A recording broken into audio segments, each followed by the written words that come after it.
sangkan ipun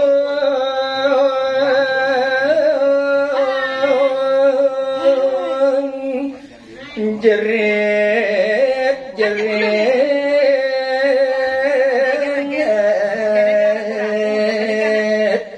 ireng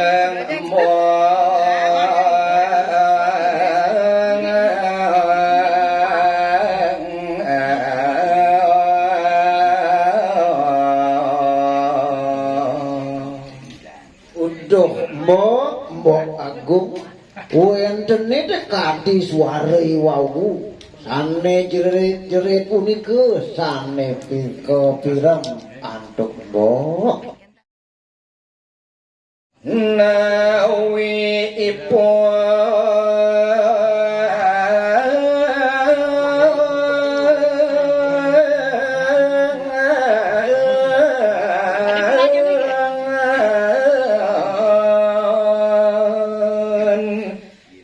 nandang sakit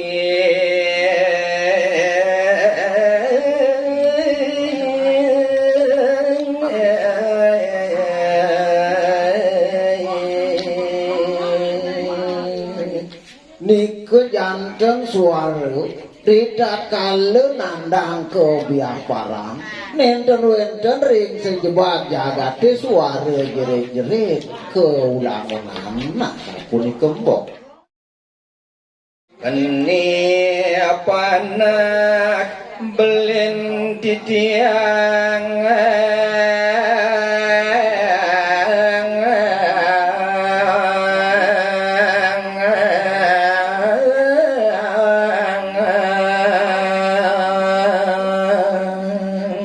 kemana hantuk di tiang punika boya jadi daerahku kuantan niku sane kediwake nantuk astram ide sang ragu sude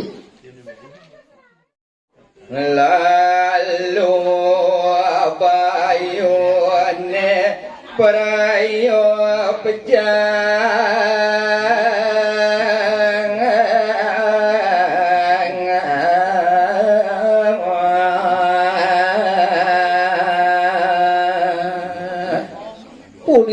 kemana hari santuk di dia jantan sedek jagi ngelepas angkihan kadi punika mbok Agung dewi situ mbok bojo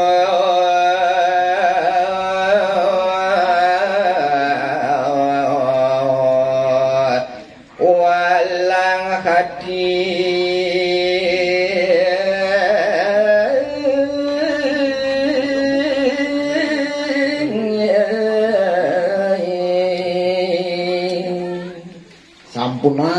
sampunang nyenangkan mbok walang kayun risa kawin tenang ide iraku jantos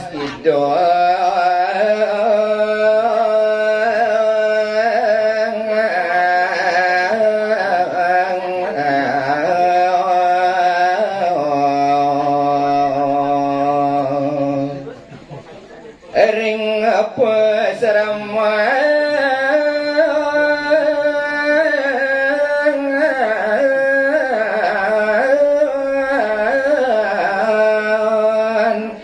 rawuh ia beli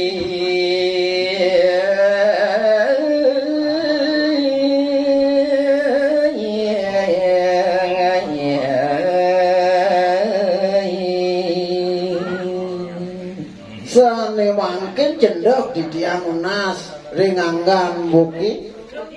jantosang ide iraku sampunang mbok kayun jagi mriko iriki jantosang ring posraman jantan sampun rawuh itu mata kidang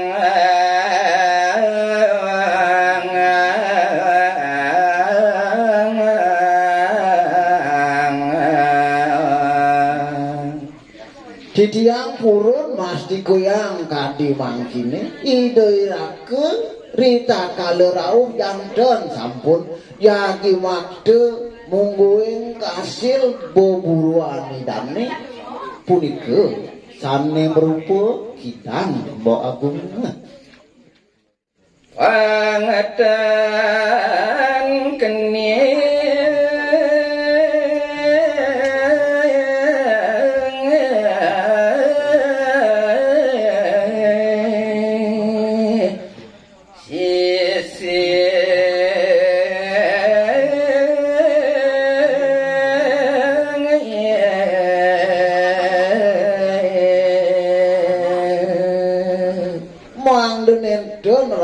Didiang kesisipang oleh anggani dairaku janten didiang ngemit nabi luwir pengandikani dani dening anoling iriko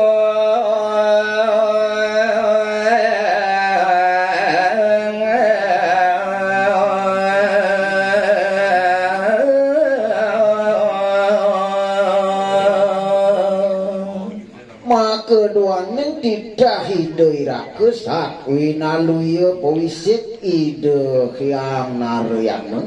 sapunika mbok agung sado gadi lawan titiang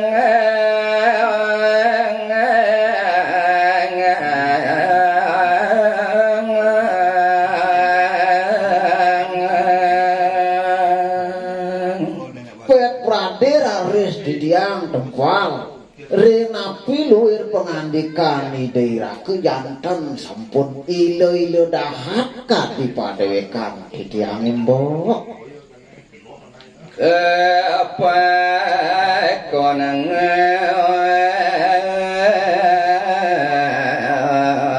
amit mbok iriki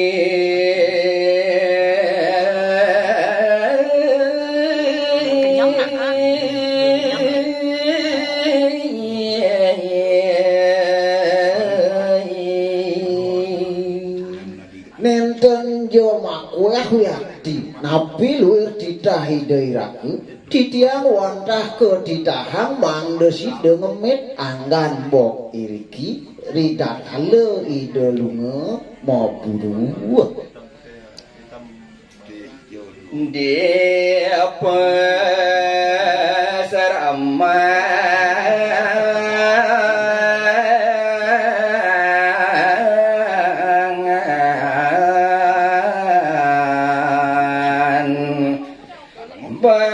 bahkan mana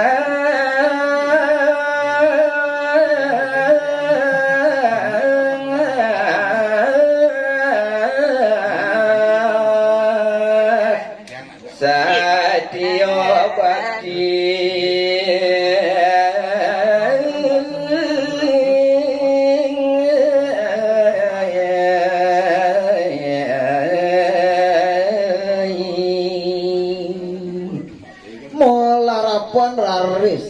padewekan didiang niki taler ngelarang darmaning kesatria manah didiang sadria ri sajroning ngemit nabi luwir didahi dairaku janten didiang nenten purun pacang tempal